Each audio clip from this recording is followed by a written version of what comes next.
Hello and welcome to Worship Guitar 101, and this is part of like a mini series on chord voicings. Somebody suggested it for me to do it, and this one we're going to do extensions. Now, extensions often can sound quite scary when you see chords like, you know, C9 or like E7 or stuff like that, and it can sound quite confusing. This is going to be me trying to simple it down.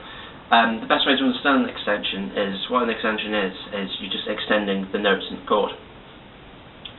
So, let's just try and get scripts with it. Say we've got our trusty E minor here.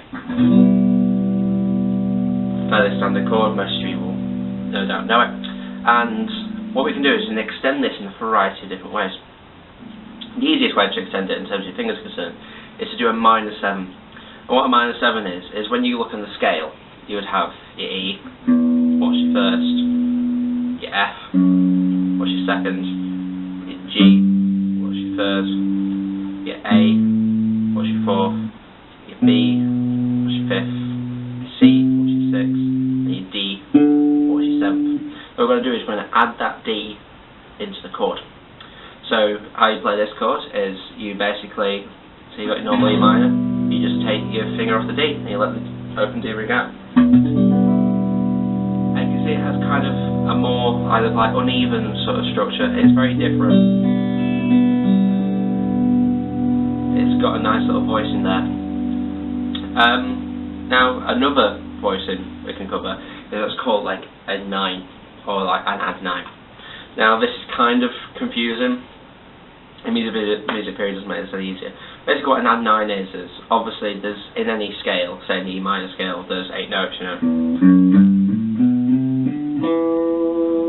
Now, what an add 9 is the last note, which would be the E. What's the octave? What is the 8th? If you go to the next tone of that,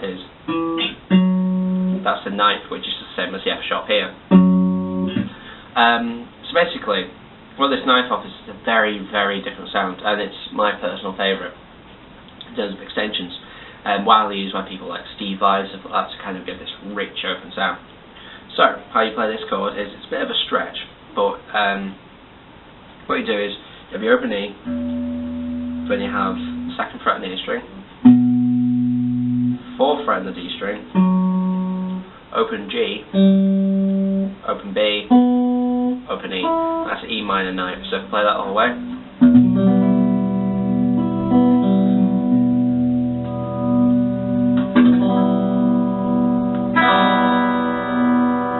As you can see, you get a lot more colour to your chords. So instead of just going like, you know, like, you can either go like. You obviously have to be careful when you use it. A personal way I like to use 7 chords is, well, 7th and 9th chords is basically just so like when you're doing some nice picking. So often a lot of guitars will just be like, but it just sounds nice, so you know if you just go.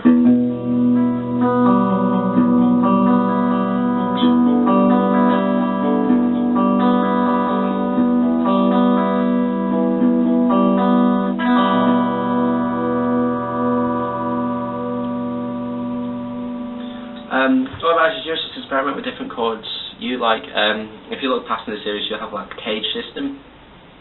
So I can show you a couple of chords with that. So you got your C major. You can use the A shape in the cage system and make a C major 7. So this is using the major 7, which is the B in the C major scale, and this is what the chord looks like. So it's 3rd fret in the A, 5th fret on the D, 4th fret on the G, and 5th fret on the B. You just play them, you get a lovely jazz sort of sound. And you can use this very different ways. For example, if you wanted to make your song sound quite jazzy, you could play some 7 chords like this.